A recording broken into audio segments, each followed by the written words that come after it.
As a leader, one of the most important parts of your job is the example that you set for your people. If you don't think your people are watching, you're wrong. And if you don't think it makes a difference, you're wrong again. Research published in 2015 showed that when leaders model a behavior, the compliance rate among their team members roughly doubles. Think about that. When leaders model the behavior that they want, their direct reports respond by doubling their own volume of that behavior. So if you want your people to make cold calls, then make some cold calls. If you want your people to show up on time or hold each other accountable for poor performance, then model that behavior yourself. But there's a catch. The style of example that you set plays a huge role in whether it will be adopted by others. Several years ago, researchers put this to the test with a simple study. And the premise was about cutting into a line where a group of people had been waiting. They wanted to know whether or not the people would speak up and hold other people accountable if they cut in front. Now, most everybody says that they will speak up in a moment like this, but in reality, most don't do it. In fact, the researcher had trouble finding anyone who would actually speak up when someone cut in the line in front of them during an experiment.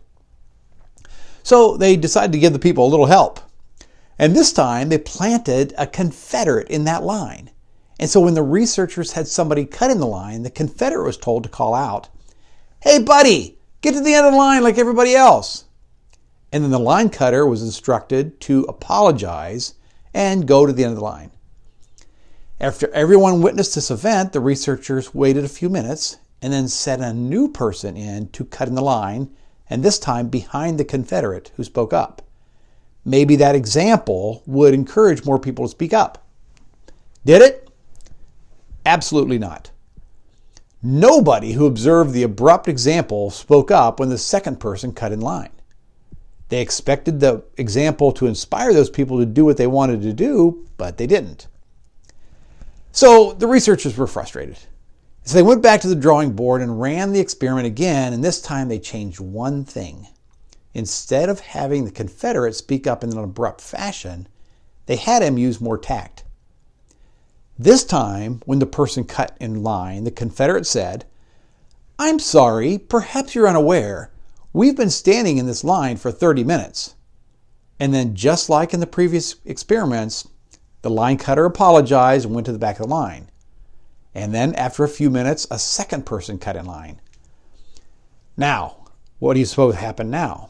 Did everyone remain silent, or did somebody speak up? Actually, the results were incredible. Over 80% of the participants spoke up and said something to the line cutter. Over 80%! That's an almost unbelievable jump in compliance. But here's the most amazing part. Most of the participants didn't just speak up. They used the exact same words as a Confederate, word for word. They started with, "I'm sorry, perhaps you're unaware." In other words, participants modeled the style of the Confederate. This is the power of a positive example. It shows us it's not enough to model a successful result.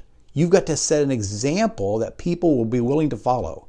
You have to model behavior that is positive and constructive. Those are the behaviors that people will embrace.